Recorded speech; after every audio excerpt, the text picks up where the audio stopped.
چنانچہ رمضان مبارک کا اکرام کیسے کیا جائے اس کو بھی تھوڑا تفصیل سے بتا دیں. جو احترام کرنے والے ہیں وہ تو رمضان سے 2 مہینے پہلے سے ہی دعائیں مانگنی شروع کر دیتے ہیں. رمضان سے پہلے ہی گناہوں کو توبہ کر کے باطن کا غسل کر لیتے ہیں. تو یہ مہینہ رحمتوں کا، برکتوں کا، مغفرت کا مہینہ ہے. چنانچہ رمضان کا لفظ را، میم اور ضاد 3 حرفوں سے بنا. اس کے معنی ہیں جلنے اور جلانے کے. اس کو رمضان کیوں کہتے ہیں؟ لِأَنَّهُ يَرْمَزُ الذُّنُوبِ، اس لیے کہ یہ مہینہ انسان کے گناہوں کو جلا دیا کرتا ہے. جیسے آگ کسی چیز کو جلا کے ختم کر دیتی ہے، یہ مہینہ بھی مومن کے گناہوں کے نام و نشان کو مٹا دیتا ہے. زمین اگر ناپاک ہو تو ایک طریقہ تو یہ ہے کہ اتنی بارش برسے کہ ساری گندگی بہہ جائے. اب جب زمین دوبارہ خشک ہوگی تو پاک کہلائے گی. اور دوسرا طریقہ یہ ہے کہ اس زمین پر سورج کی تپش اور گرمی اتنی پڑے کہ وہ گرمی اس نجاست کا نام، نشان، رنگت، ہر چیز کو ختم کر کے رکھ دے. زمین پھر پاک کہلائے گی. تو یہ مثال ہے رمضان کی کہ اس مہینے میں اللہ رب العزت کی طرف سے اتنی رحمتوں کی بارش ہوتی ہے کہ انسان کے دل کی نجاستوں کو وہ مٹا کے رکھ دیتی ہے. یا یوں سمجھ لیں کہ اس مہینے میں برکات کی ایسی تپش آتی ہے انسان کے دل پر. نور کا سورج جو طلوع ہوتا ہے تو وہ دلوں کو اس قدر حرارت پہنچاتا ہے کہ دلوں کی نجاست کو مٹا کے رکھ دیتا ہے. اس لیے اس کو رمضان کہا گیا. حدیث مبارکہ میں اس کے مختلف نام ہیں. عربوں میں عظمت والی چیز کے کئی نام ہوتے تھے. اللہ رب العزت کے 99 نام، وَلِلَّهِ الْأَسْمَاءُ الْحُسْنَى. تو رمضان کے بھی کئی نام. چنانچہ حدیث مبارکہ میں اس کو شہر مبارکن، اس لیے ہم رمضان مبارک بھی کہہ دیتے ہیں. شہر عظیم، عظمت والا مہینہ. شہر الصبر، صبر کا مہینہ. شہر المواسات، غمخاری کا مہینہ. چنانچہ علماء نے لکھا ہے کہ رمضان سید الشہور، یہ مہینوں کا سردار ہے. فیہ بدأ نزول القرآن، اس میں ہی قرآن مجید نازل ہوا. اس کی 27 تاریخ کو، رمضان کی 27 تاریخ کو لوح محفوظ پر آسمان دنیا پر نازل کر دیا گیا. پھر وہاں سے 23 سال کے عرصہ میں آہستہ آہستہ آیات کو نبی علیہ السلام پر اتارا گیا کہ اللہ رب العزت رمضان مبارک میں انسان کے اعمال کا ریٹ 70 گنا بڑھا دیتے ہیں. ملٹیپلائی، سبحان اللہ. ایک عمل کو دنیا ریٹ انکریز کرتی ہے تو 10% اور 20%، 10واں حصہ 20واں حصہ. اللہ تعالیٰ ریٹ بڑھاتے ہیں تو کیا 70 گنا، 70 سے ضرب دے دی. اس لیے کہ وہ شہنشاہ حقیقی ہے. وہ اپنے بندوں کو اتنا اجر دینا چاہتا ہے کہ ان کے گناہوں کی ظلمتیں ختم ہو جائیں. تو ایسے وقت میں ہمیں بھی چاہیے کہ ہم اپنے اعمال اللہ رب العزت کے حضور پیش کریں. چنانچہ نبی علیہ السلام نے ارشاد فرمایا هو شہر الصبر والصبر ثوابہ الجنہ، یہ صبر کا مہینہ ہے اور صبر کا بدلہ جنت ہے. وہ شہر المواسات، غمخاری کا مہینہ. سبحان اللہ.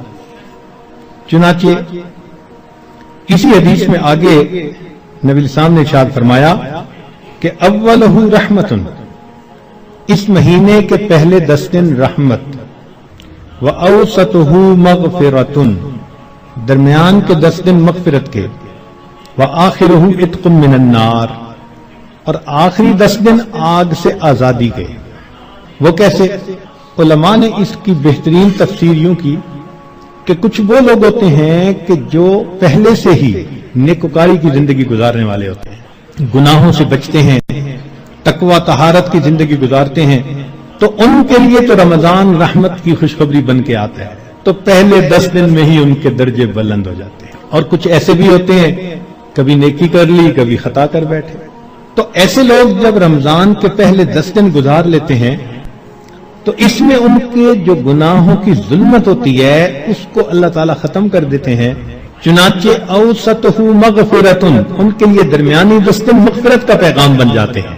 اور کچھ بہت زیادہ غفلت میں رہنے والے، اگر 10 دن سے ان کا کام نہیں بنا تو 20 دن سے ان کا کام بن جاتا ہے۔ چنانچہ جب 20 دن کی برکتیں ان کے دل کو دھو دیتی ہیں تو آخرہ عتق من النار، آخری اشرہ ان کے لیے بھی آگ سے آزادی کا اشرہ بن جاتا ہے۔ معلوم ہوا کہ اس مہینے میں تھوڑا غافل ہو یا زیادہ غافل، ہر بندے کی مغفرت کا اللہ تعالیٰ انتظام فرماتے ہیں۔ ہاں، بندے کو خود کوشش کرنی چاہیے۔ اگر کوئی آدمی خود ہی بے توجہ بن کر زندگی گزارے اور رمضان کا احترام ہی نہ کرے تو وہ تو پھر اپنا قصور ہے نا، ورنہ یہ اس کو احساس ہو گیا کہ مجھے رمضان مبارک کے اس مہینے میں اللہ کا قرب حاصل کرنا ہے، اس مہینے کی برکتیں اتنی ہیں کہ ایک لمحے کی برکت انسان کو ولی بنانے کے لیے کافی ہے۔ امام ربانی مجدد ثانی رحمۃ اللہ علیہ فرماتے ہیں مکتوبات میں کہ اے کاش پورے سال کی برکتوں کو رمضان المبارک کی برکتوں کے ساتھ وہ نسبت ہوتی جو ایک دریا کو سمندر کے ساتھ ہوتی ہے، مگر وہ بھی نہیں ہے۔ اس مہینے کی برکتیں اتنی زیادہ ہیں، اللہ اکبر کبیرہ۔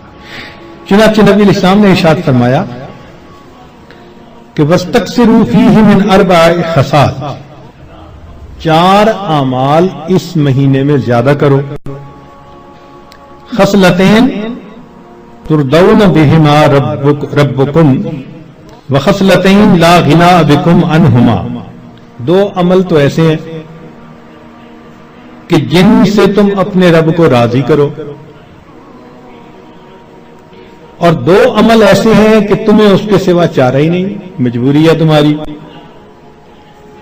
اللہ تعالیٰ تردون بہما ربکم، وہ 2 باتیں کہ جس کو ذریعے تم اپنے رب کو راضی کرو، فشہادت اللہ الہ الا اللہ وتستغفرونہ، یعنی کلمے کا ورد زیادہ کرنا، تحلیل زیادہ پڑھنا اور استغفار زیادہ پڑھنا، یہ 2 عمل اس مہینے میں خاص طور پر زیادہ کرنے کی ضرورت ہے، کیونکہ اللہ کے پیارے حبیب صلی اللہ علیہ وسلم نے ارشاد فرمایا، لہذا اس بات کی اہمیت دل میں اچھی طرح بٹھانی چاہیے۔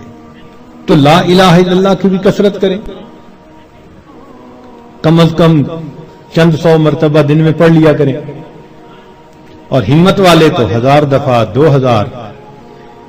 ایسے لوگ ہیں ہر دن میں رمضان کے 10,000 مرتبہ تحلیل پڑھتے ہیں۔ اس وقت ایسے لوگ ہیں رمضان المبارک کے ہر دن میں ایک قرآن مجید کی تلاوت مکمل کرتے ہیں، نوجوان ہیں، کما رہے ہیں، وقت تو ایک جیسا ہے ہمارا بھی اور ان کا بھی، لیکن انہوں نے یہ محسوس کر لیا کہ اس وقت میں ہم نے اللہ کو راضی کر کے ہٹنا ہے، ان کے لیے یہ سارے کام آسان۔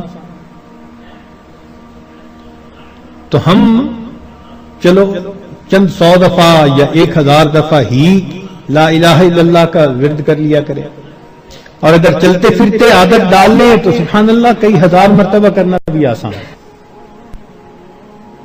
اور ہمارے اکابر سبحان اللہ، وہاں سینکڑوں اور ہزاروں کی بات نہیں ہوتی تھی، اور لاکھوں کی بھی بات نہیں ہوتی تھی، کروڑوں کی بھی بات نہیں ہوتی تھی، کروڑوں مرتبہ سے زیادہ دل کے اوپر لا الہ الا اللہ کی ضرب لگتی تھی، کروڑوں مرتبہ سے زیادہ۔ دل کے اوپر کتنا نور ہوتا ہوگا، اللہ اکبر کبیرہ۔ اور استغفار کی کثرت کریں. اور دو چیزیں جس کی ہمیں ضرورت ہے، ایک اللہ رب العزت سے جنت مانگیں اور جہنم سے اللہ تعالی سے پناہ مانگیں. تو اس مہینے میں یہ دعا مانگنی چاہیے، اللہم انی اسألک الجنہ وَأَعُوذُ بِكَ مِنَ النَّارِ. اے اللہ میں جنت کا سوال کرتا ہوں اور جہنم سے اللہ میں پناہ مانگتا ہوں. لا الہ الا اللہ